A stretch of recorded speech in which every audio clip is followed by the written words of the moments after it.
Hey Blades fans, welcome back to Hertz Arena for the Friday, April 12th meeting between the Everblades and the South Carolina Stingrays, the final series of the regular season.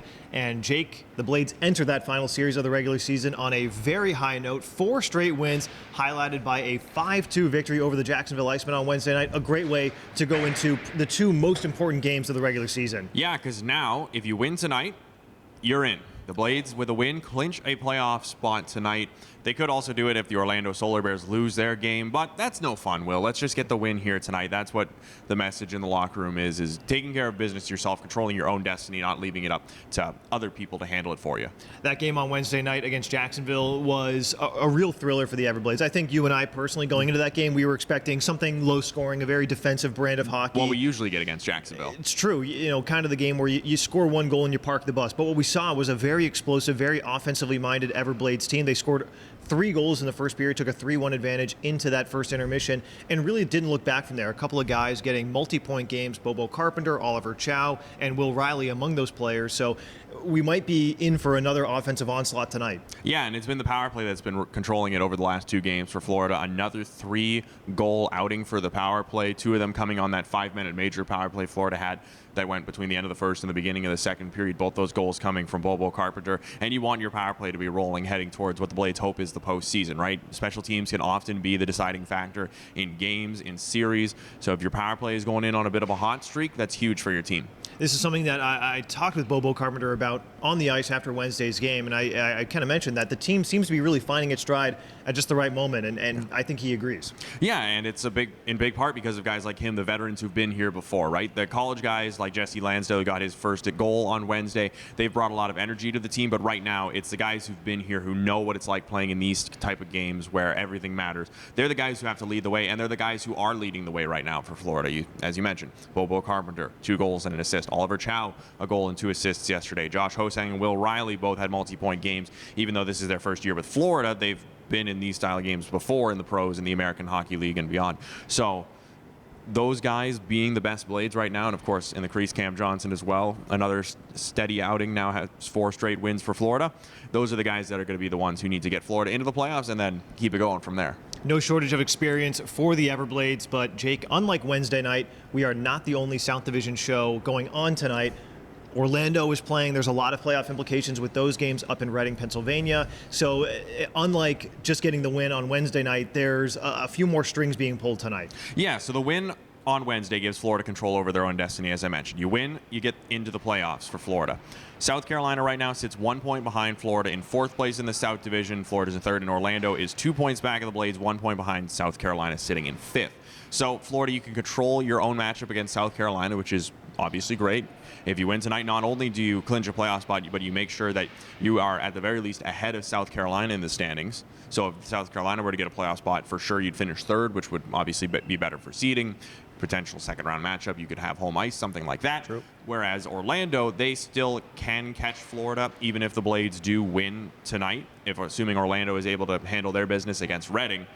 And the Solar Bears, I'd imagine, they're looking at this game. They're hoping for not a 3-point matchup. Florida also hoping for not a 3-point matchup. Just if you get the win tonight, then you can basically eliminate. You would not only clinch your playoff spot, but you keep South Carolina behind you, and you still have an outside shot of getting into one of those top 2 spots. You need a lot of help, but you can get there. Yeah, that's still certainly a possibility, and that's something that we were kind of talking about the past couple of games. Is we're so focused on getting to the playoffs, but 3rd spot in the South Division, even 2nd spot in the South Division, is certainly not out of the question for the Everblades. No, they need a lot of help on the out-of-town scoreboard for them. You need either one of Jacksonville or the Greenville Swamp Rabbits to lose out, which, given the caliber of opponents they're going to be playing this week, isn't likely, but it's still possible. It still gives you something to play for, but most importantly tonight, you just got to get in, right? Last year, the Blades were the 4th team in the South Division in the playoff hunt. And look how that ended up. Yeah, going up against the division leader, South Carolina. Things ended up pretty well for Florida in that playoff run. So this is a team that isn't worried about where they finish in the playoffs. They just need to make sure they get there, and then they'll be good. Certainly nothing to complain about. Just getting into the Kelly Cup playoffs, always the objective.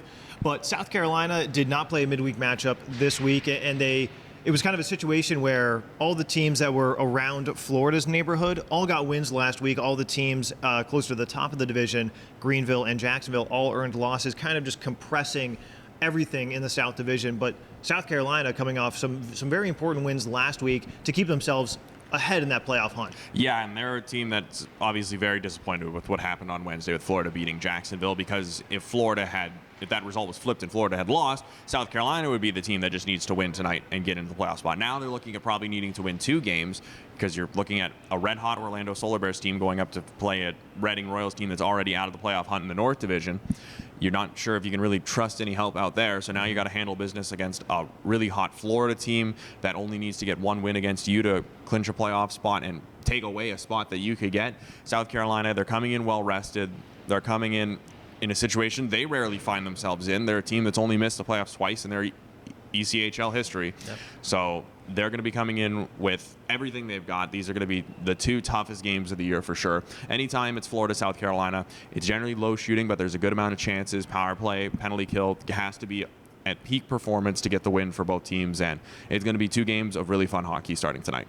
The most important games of the season start tonight on Friday. So, Jake, I think it's about time we get into the Griffith Group of Downing Fry Realty. 3 keys to the game. Got to keep the special teams rolling, just like they have been over the last few games. Florida's 6 power play goals over the last 2. You want to keep that going, and a perfect night on the PK last night. Florida was more disciplined than Jacksonville yesterday. Came out on the right side of the penalty differential and capitalized on their advantages while making sure Jacksonville couldn't do the same on theirs. So you got to keep that rolling. Second off, you got to be ready for a fast start from South Carolina. This is a team that has everything to play for, has a little bit of desperation now that Florida won on Wednesday, and Florida is ahead of South Carolina in the standings.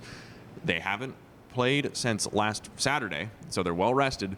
And this isn't a team, they've traveled down here on Wednesday, so they had that extra buffer day too to rest, relax, and get ready, acclimatized to being down here in Southwest Florida. They're going to be ready to go at the drop of the puck. Florida has to be as well. And then finally, you've got to capitalize on the chances when you do get them. South Carolina is the best team in the ECHL in terms of shots against. Nobody lets up less shots per game than the Stingrays. So the Blades, when they get their opportunities, you got to find a way to bury them like they did on Wednesday night.